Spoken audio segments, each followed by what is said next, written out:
Now, I'm going to share with you something I've never shared in a conference. It's a personal testimony. And it might cause many of you to be very disappointed in me, and not even hear anything I have to say. So be it. I preached in a lot of places once. As a young man in the ministry, I was privileged of being around a lot of very, very old and very, very godly men. And they would talk to me. Now these were men of God.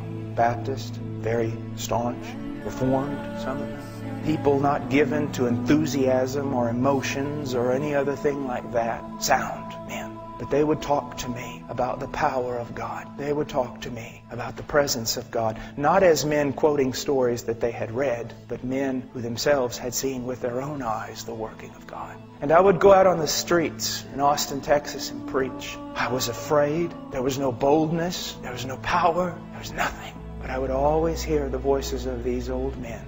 And one day I decided enough is enough. I will seek Him until I find Him or until I die. I went into a closet and I said, I'll not leave this closet until I know God.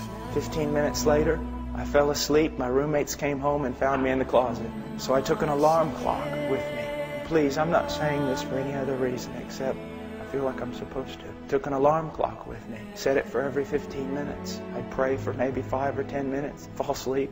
Alarm clock go off, set it again. This was my prayer. I didn't pray for China. I didn't pray for the presence of God. In the sense of my ministry, I asked one thing. Lord, you said if I seek you, I'll find you. You said it, Lord, that you would reveal yourself to me. You would let yourself be found by me if I seek you. Night after night after night after night for months, 2 and 3 hours a night, simply sitting there like this, on my knees. Lord, it's been 4 months now. It's been 5 days now, and you still have not come. And just sit there. Lord, I've been here 3 hours, and you have not come. Day after day and night after night. And then one day our church was spring break, and all the college students were going to go on a Bible study ski trip type thing in Colorado. And I felt like the Lord wanted me just to go out into West Texas to the hill country, pretty barren. And I walked on top of those hills for 3 days like a wild man. If you would have seen me, you would have thrown me in an asylum. I was picking up rocks and I was throwing them, literally, physically throwing them at the sky. I was screaming. I was saying, God, I must know you. You must come. You must. I can't live like this anymore. I can't live just reading books. I can't live just reading about revivals and about people who knew somebody who knew somebody who knew somebody who knew you. And nothing happened. I went home. And another several weeks passed. And one night, He came. I just said, oh, Father, I can't. Please come. And He came. I was thrown down on the ground.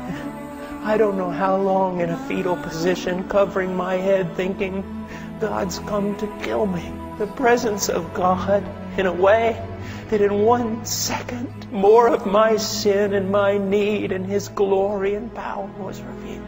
And then all of a sudden, every bit of fear was taken away. And I was filled with such joy.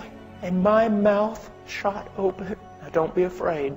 Verse after verse from Psalms and from everywhere else, passages I had read just started coming forth. Praises unto Him, the Word of God. Such joy. And I can tell you, it has been 20 years. The presence of Christ is more real to me in this room than any one of you.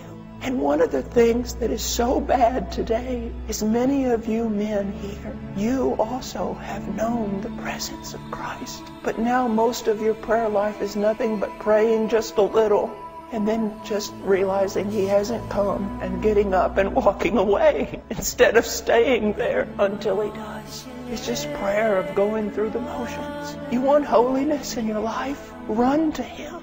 And stay there. Stay there. My little boy, whenever I'm putting my shoes on and he realizes my bags are packed, he goes, Daddy, stay with Ian? Daddy, stay with Ian? Or Ian, go with Daddy? I find myself, even this morning in prayer, going, Father, stay with Paul. Father, stay with Paul. Or Paul, go with Father. I see so many boys today in the pulpit. They're boys. As those old men told me, the mark of a man of God is God upon the man. And I don't want to sound, I don't want to sound arrogant. I don't want to sound anything else. I just want to say this. That we have the desperate need to be men marked by the presence of God. We have a desperate need